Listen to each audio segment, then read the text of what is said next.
Hey, everybody. Here on the Monday Morning Attorney Show, we have talked extensively about how your insurance policy can help you if you're injured in an accident and somebody else doesn't have enough insurance. But today, we're flipping the script. We're going to talk about your insurance policy and how it protects you if you or somebody driving your vehicle causes an accident.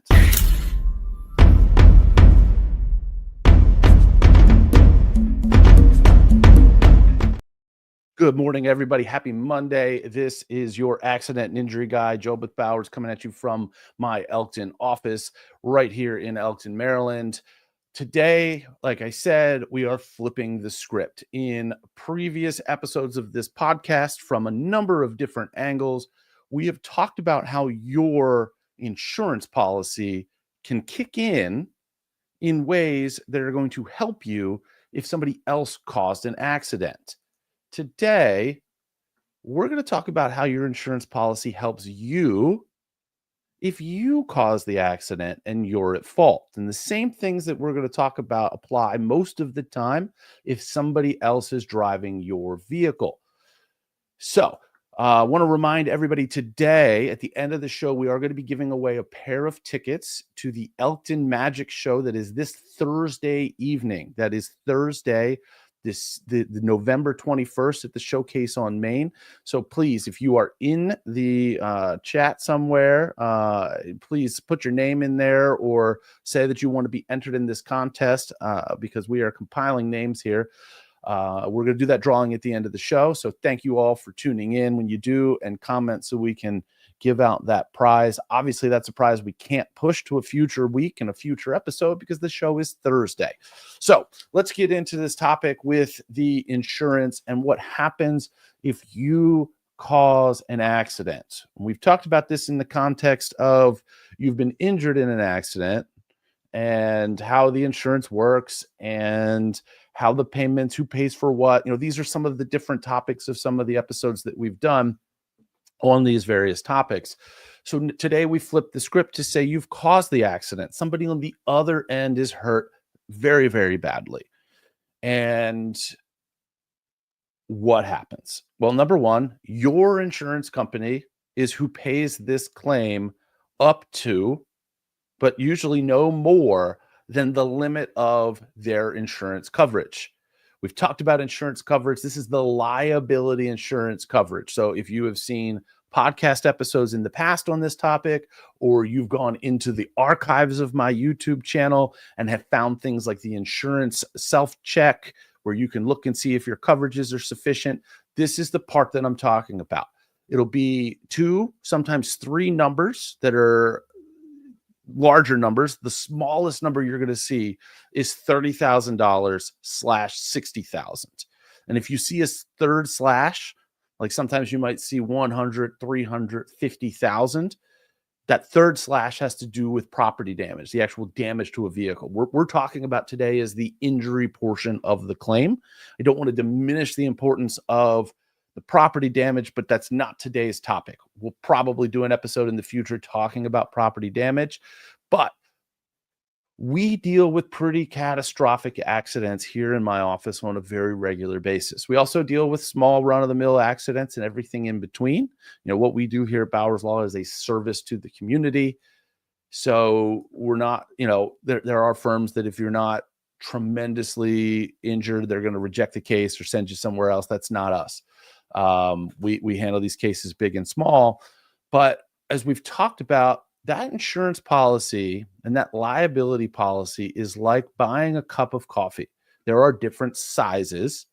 The cup's always going to be full. So I always try to dispel that myth about full coverage. And if I've got full coverage, I'm all set. I want to talk to you about this scenario of you've caused a really bad accident. And I'm going to kind of take you through this as if we're on the other side of the mirror here, but I'm going to describe the process for the injured person, but check in to let you know how that affects you as the person who has caused the accident. So you've caused this accident. The other person was a victim of this accident. They have been injured. They are injured severely. We're not going to get into the details of it, but let's just assume we've got a high income earner who's missed significant time from work and the ability for them to earn what they normally would. Maybe they've had surgery, maybe they have permanent injuries. It doesn't matter why, but they're hurt to a point where the value of that claim, if we weren't dealing with insurance, if every single one of these cases had to go to trial and had to have a jury say it's worth this, we're talking about a very large number. What that number is not particularly relevant, other than the fact that we are talking about a scenario where the value of that case at trial exceeds any amount of insurance. So we'll assume in this example that you, the at-fault driver, are carrying a $100,000 per person, $300,000 per accident limit on your liability coverage. You caused this accident, the other person gets an attorney, the attorney puts together medical records, wage loss summary, whatever the case may be. They send it to your insurance company, and your insurance company takes one look at this, maybe some photos of injuries, of the accident damage, and they say, yes, this case is worth more than the $100,000 that we have an insurance policy that we, the insurance company, have an obligation to pay.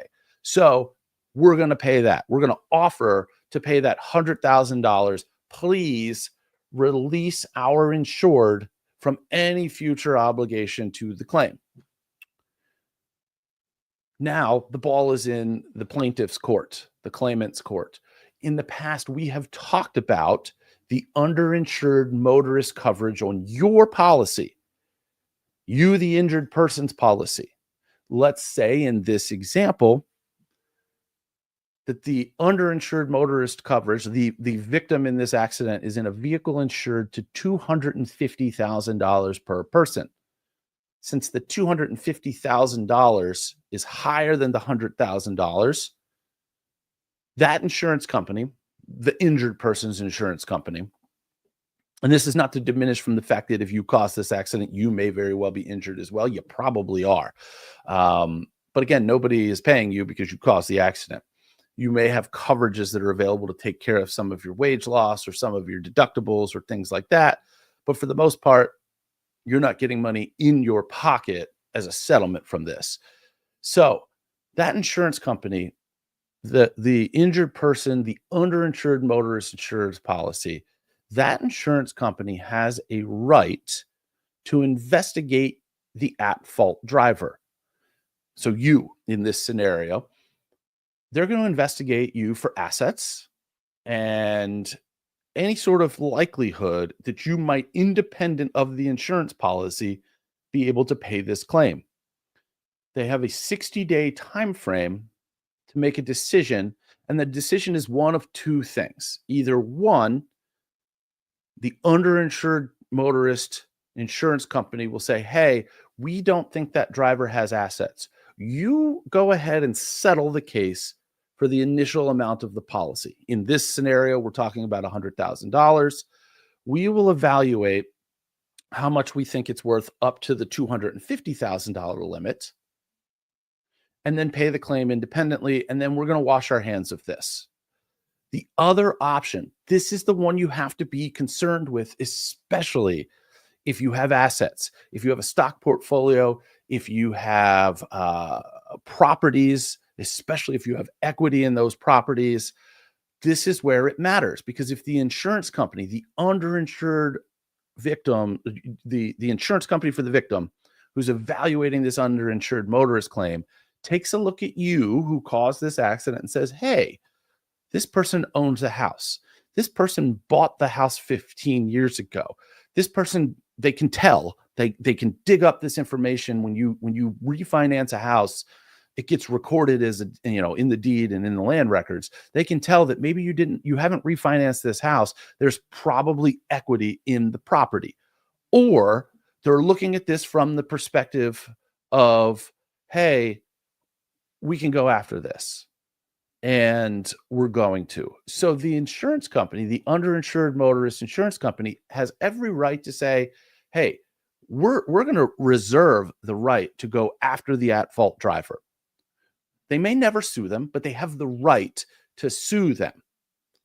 Then the insurance company for the victim actually cuts the check for the first 100 grand and then has every right to file a lawsuit against the at-fault driver. Or if there's a scenario where the at-fault driver, or I'm sorry, the victim's attorney has filed a lawsuit, they jump in and continue that lawsuit. Because what's going to happen is they're going to get a judgment against you at the same time that the victim gets a judgment in the claim. And then they take the judgment and collect from you, which means your insurance company is going to kick in the first 100 grand, but that $150,000 or more, depending on what the verdict is, they're going to attach that judgment to your house or to your stock portfolio or wherever they can attach assets to try to recoup that money, because they are going to try to recoup the entire $250,000 or more that was paid out in this claim. So it's super important. And I will tell you, we've talked about this when we've talked about the other side of it, of how inexpensive it is to get substantial insurance. I've always advised, if you look at some of the self-check videos that I've done back in the archives, those videos are all geared toward number one question I ask: if you own your own home, your underlying insurance limit should at least match what you think the value of that house is. So if it's a $200,000 to $250,000 house, you need to have at least $250,000 worth of liability and uninsured motorist coverage, underinsured motorist coverage. Now, in those talks, I've talked about it from the perspective of, imagine that you get permanently disabled. What would it take to pay off that house so that you don't have to worry about that mortgage coming in if you're not able to work or not able to work up to the level that you were?